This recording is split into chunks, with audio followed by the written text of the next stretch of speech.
Olá, pessoal! Na aula de hoje vamos falar sobre sistemas operacionais. O sistema operacional é um conjunto de programas que funciona como interface entre aplicativos e hardware. Então, imagine que esse núcleo vermelho é o hardware. O sistema operacional é essa camada verde, tá?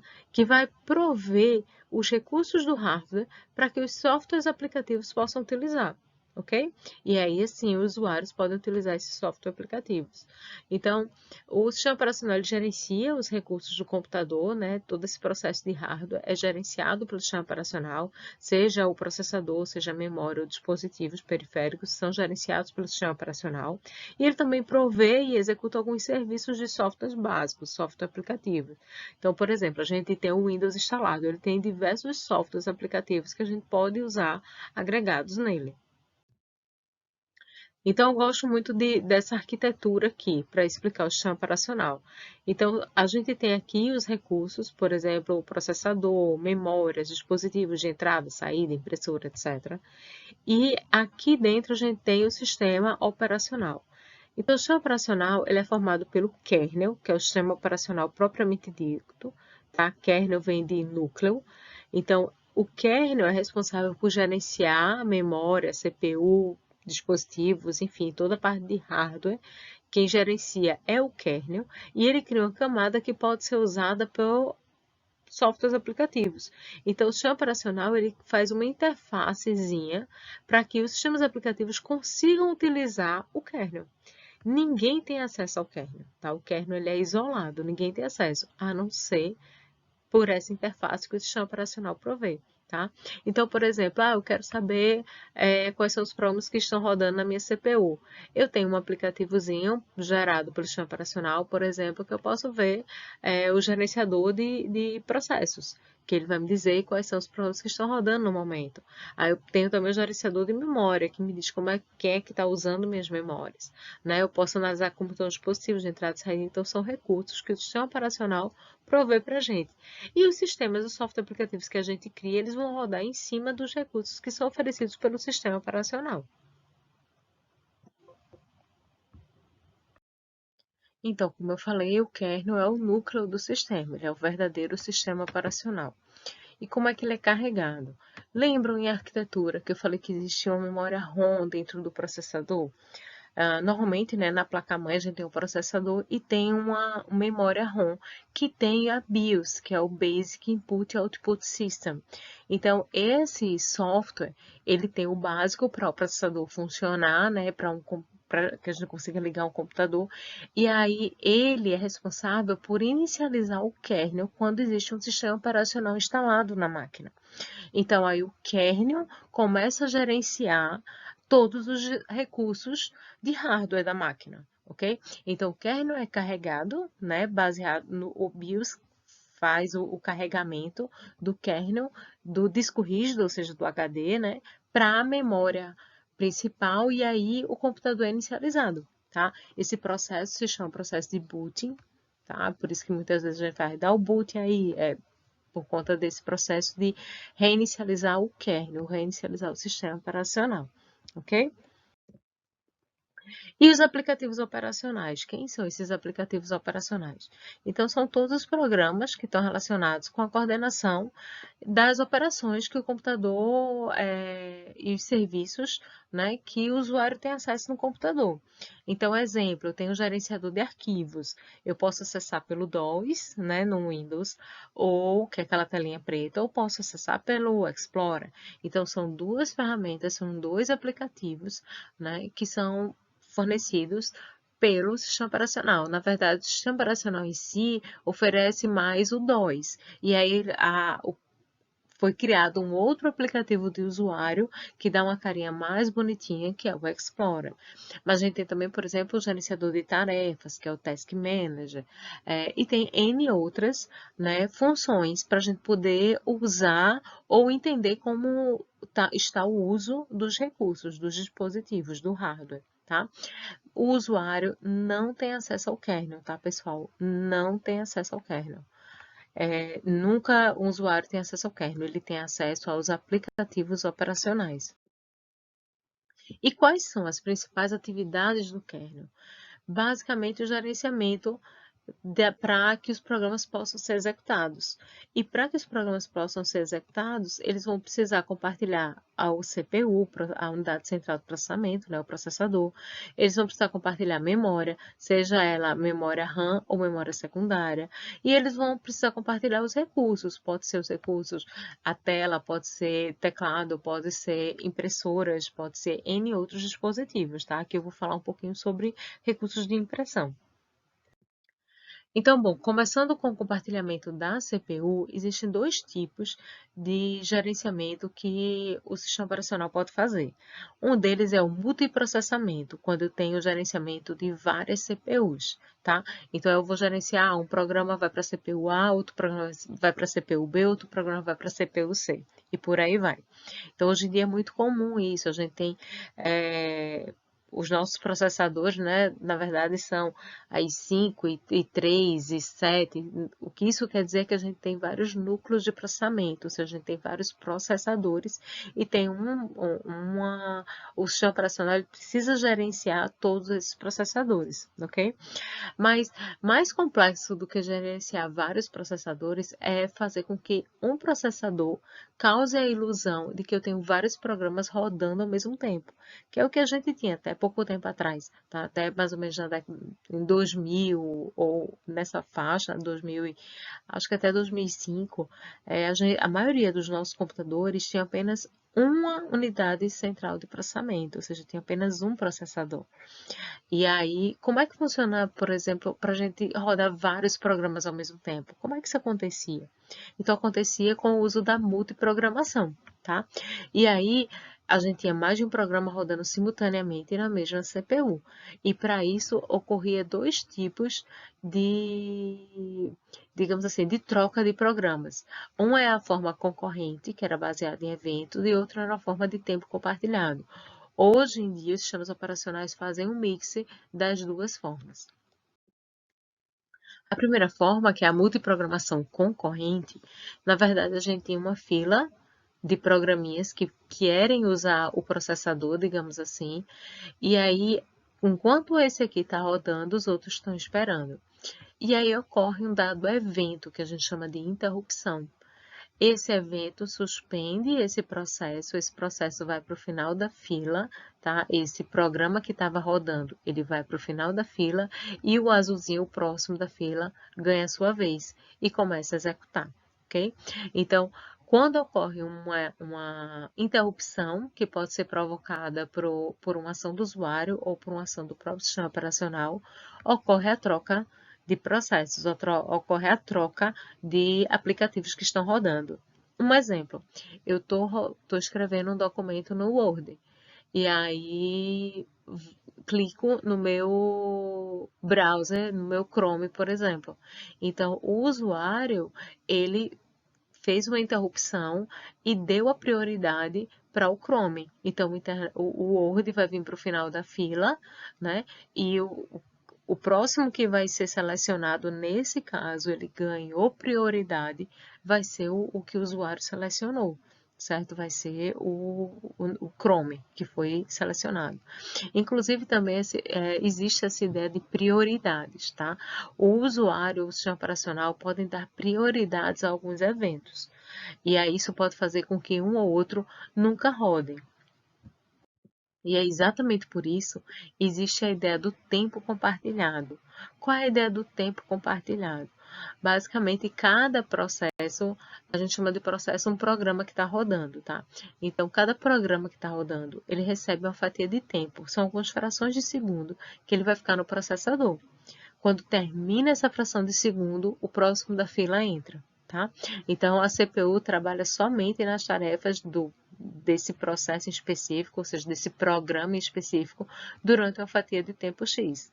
Terminou a fatia de tempo, o programa vai para o final da fila. Então, bom, estou falando muito em processo e normalmente quando eu falo processo eu tento voltar à ideia. Pensem que processo é um programa. Porque para o sistema operacional, sempre que você se referenciar a um processo, para o sistema operacional, processo é um programa em execução. Por quê? Porque um programa em execução para o sistema operacional não é só um programa, aquela linha de código, aquela sequência de código. É muito mais. Um programa em execução tem o código, tem os valores das variáveis nos registradores, valores das variáveis na cache, enfim. Tem os recursos, todos os recursos necessários para a execução. Porque o que é que vai acontecer? No sistema operacional, o processo ele vai passar por vários estados. E no momento que ele estiver rodando no processador, que ele sair do processador, quando ele voltar, ele tem que voltar exatamente do ponto onde parou. Então, por exemplo, assim que o usuário dá 2 cliques lá no aplicativo para abrir esse aplicativo. Então, o sistema operacional é notificado que o usuário está querendo abrir aquele programa. E aí o sistema operacional coloca esse arquivo como novo, esse executável como novo. E o que é que ele vai fazer? Vai alocar memória para que esse programa possa ser executado, né? Vai organizar, criar esse processo. Quando o processo é criado, ele já está todo ok, já tem memória suficiente para ele rodar, está tudo certinho, ele vai para a fila de pronto. Então, ele é aceito e vem para a fila de pronto. Então, ele está no estado de pronto e está esperando lá a vez dele na fila, tá? Quando chega a vez dele, ele vai e começa a rodar no processador. Acabou o tempo dele no processador, ocorre uma interrupção do sistema operacional e ele volta para a fila de pronto, ok? E aí ele pode, por exemplo, tá rodando, tá pronto, aí é selecionado, começa a rodar. Aí, por exemplo, tem uma linha de comando do código, é um scanf, ou seja, ele vai precisar que o usuário entre com um dado. Então, ocorreu uma interrupção de entrada e saída. Entrada e saída é algo que, para eu continuar a rodar, eu preciso que o usuário entre com os dados. Então, esse programa vai para o status de espera. Ele está esperando que o usuário entre com os dados, ele está esperando que um dado evento aconteça. Esse evento normalmente é a entrada de dados do usuário, tá? Se esse evento aconteceu, ele volta para a fila de pontos, para a fila de pronto, tá? Enquanto o usuário não entrou com dados, ele está lá com a tela, o cursor lá esperando. O usuário entrou com os dados, ele vem para cá, para a fila de pronto. E eles ficam nesse loop aqui até que finalize o processo. Terminou de rodar, o programa foi fechado, ele vem para a fase de finalizado, concluído. Quando ele está nessa fase de finalizado, o sistema operacional vai liberar as memórias, vai organizar a casa para que outro software possa ocupar aquela região. Ok? Então, um processo, ele passa por esses estados na hora que ele está executando. E isso é importante para garantir que vários programas usem o computador, tá? Ou usem o processador e passem para o usuário a sensação de que estão rodando ao mesmo tempo. Mas, na verdade, não estão, né? O processador processa uma instrução por vez, certo? Para a gente ter o real paralelismo, a gente tem que ter mais de um processador. Então, as máquinas antigas não tinham, então era assim que elas faziam. As máquinas atuais continuam fazendo isso para garantir uma maior velocidade, tá? Mas quando elas têm a possibilidade de paralelizar cada programa e ir para um núcleo diferente, óbvio que elas mandam cada programa para um núcleo diferente, ok? Um outro tipo de recurso que é gerenciado pelo kernel é a memória, tá? E a gente tem tanto a memória primária quanto a memória secundária para ser gerenciada. O que é o gerenciamento de uma memória primária? Basicamente, quando um programa é executado, ele precisa vir da memória secundária para a memória primária. Então, o sistema operacional, ele quebra a memória em partes, tá? E ele pode, que a gente chama de partições. Essas partições podem ser fixas ou variáveis. O que é uma partição fixa? Digamos que ele tem uma memória de 100 posições. Aí ele pode criar de forma fixa 10 partições de 10 bytes, digamos assim. Se eu tenho 100, eu crio 10 partições de 10 bytes. Mas pode ser que meu programa não use 10 bytes, ele use apenas 2. Tá? Óbvio que eu estou diminuindo bastante aqui o tamanho, tá? Só para vocês conseguirem entender os problemas. Então, quando a gente tem a partição fixa, o que acontece? Sempre que eu clico em um programa, ele vai tentar alocar esse programa nessa partição fixa. Se não couber, ele pega 2 partições fixas e usa elas. Vamos supor que meu programa usa 2 bytes. Aí ele vai pegar 10 bytes da memória RAM e vai alocar para o meu programa, que só usa 2 bytes. Se meu programa usa 10 bytes, então ele pega essa memória de 10 bytes e aloca o meu programa e ele fica todo alocado na minha memória. Vamos supor que meu programa use 13 bytes. Então, ele vai pegar 2 partições. Ele vai pegar 20 bytes e vai armazenar lá no meu programa, tá? Só que se vocês observarem a relação em que eu tenho, só precisaria de 2 bytes e ele me dá 10, eu não estou fazendo um bom uso da memória, né? Termina que eu estou desperdiçando memória. Eu não precisaria disso tudo. Então, surge a ideia da gente fazer partições variáveis. Então, eu vou criar uma partição de um tamanho pequeno, X. Na verdade, eu continuo tendo partições fixas, mas com um tamanho menor, né? E a variedade fica exatamente em eu usar a quantidade de memória que meu programa precisa, e não a quantidade fixa que eu termino desperdiçando o uso de memória, tá? Então, isso é um dos problemas que o sistema operacional lida, né, que o kernel lida, com esse gerenciamento de memória. Além disso, ele precisa saber que memória está com que programa, tá? E um outro ponto é o armazenamento virtual, ou memória virtual. Pessoal, é como eu fazer essa pergunta, o que é armazenamento virtual? E o pessoal vem, é armazenar na nuvem. Não. Nesse caso, armazenamento virtual para sistemas operacionais é eu simular o uso da memória secundária como se ela fosse uma memória primária. Como assim, professora? Não entendi nada. Bom, imagine que eu tenho uma memória RAM de, sei lá, 100 MB. E eu quero abrir um software que é 2 MB. Quantas vezes isso já aconteceu com vocês? Então, pense aí num joguinho que vocês abriram, que ele tinha, sei lá, 10 GB, mas você só tem 4 GB de RAM. Isso é muito comum, né? E aí, como é que isso funciona? Porque eu disse na aula passada que para um software rodar, ele tem que estar todo na memória RAM. Senão, o processador não funciona. Ele só funciona quando o software está todo na memória primária. Se ele não estiver na memória primária, o software não roda. Por isso que a gente diz às vezes que alguns softwares são mais pesados do que os outros. Por quê? Porque eles consomem mais memória.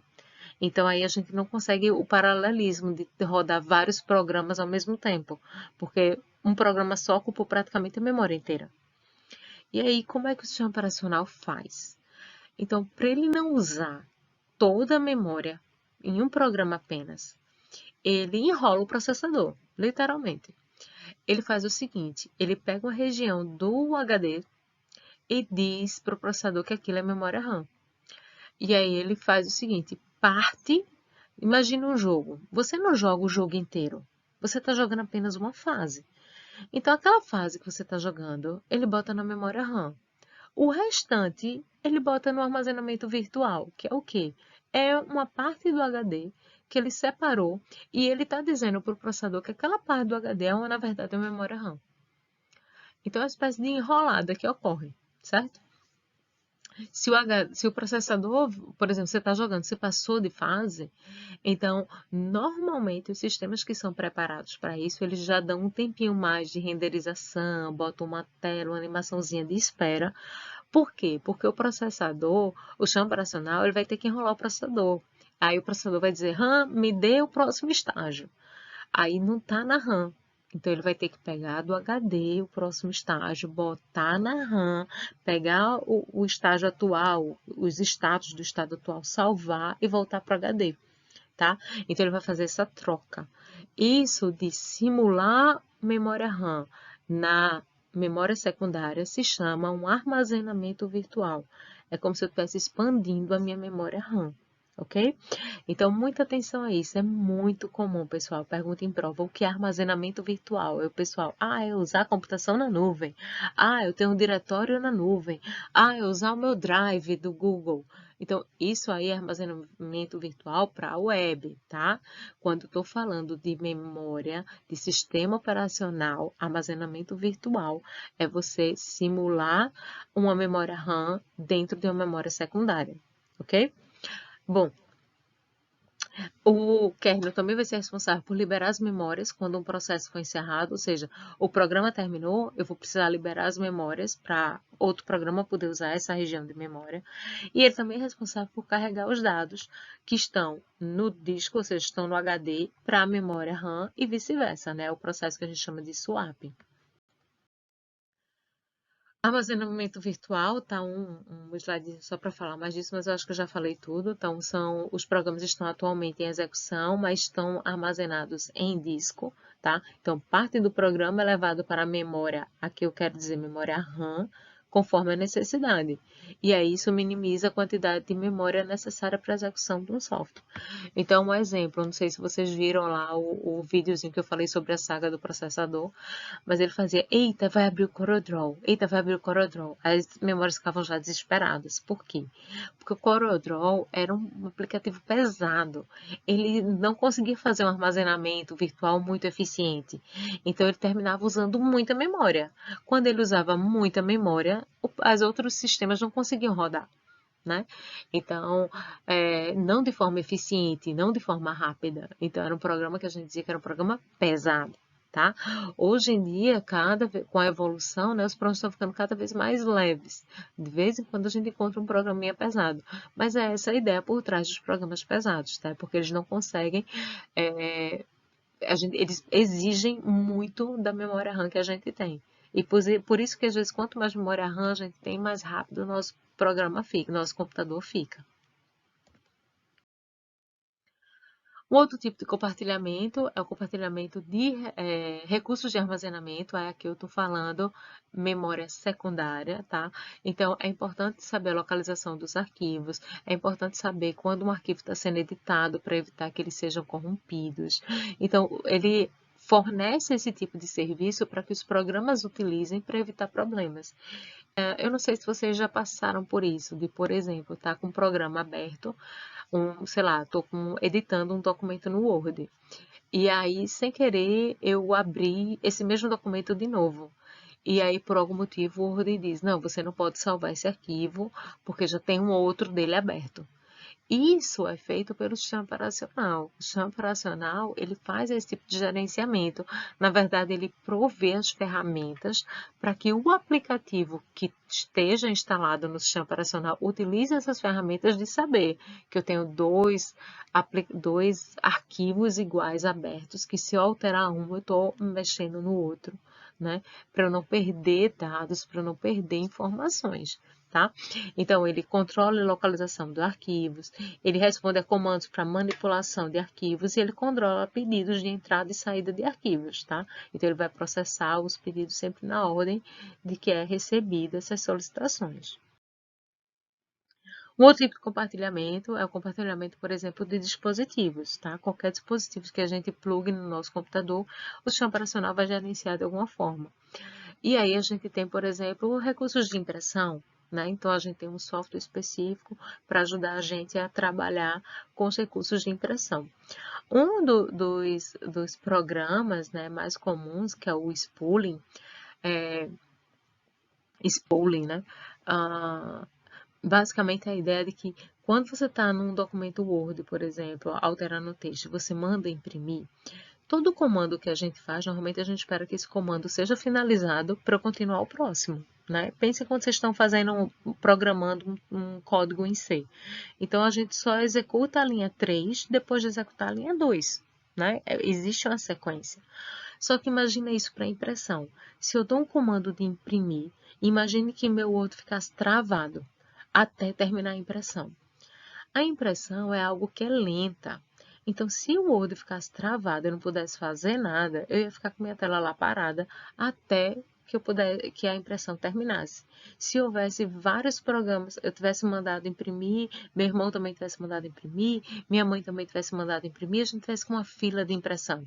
Lascou. Eu só poderia fazer alguma coisa no meu computador, pelo menos no Word, no aplicativo que eu estou usando para imprimir, depois que todo mundo imprimisse.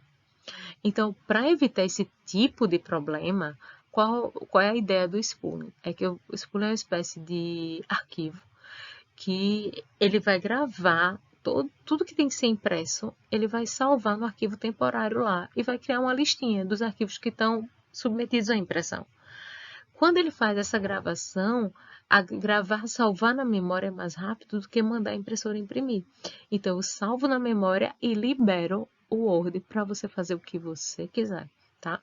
Então, o Spool é um programa que escreve uma linha em um arquivo de disco, tá? Em vez de enviar diretamente para a impressora.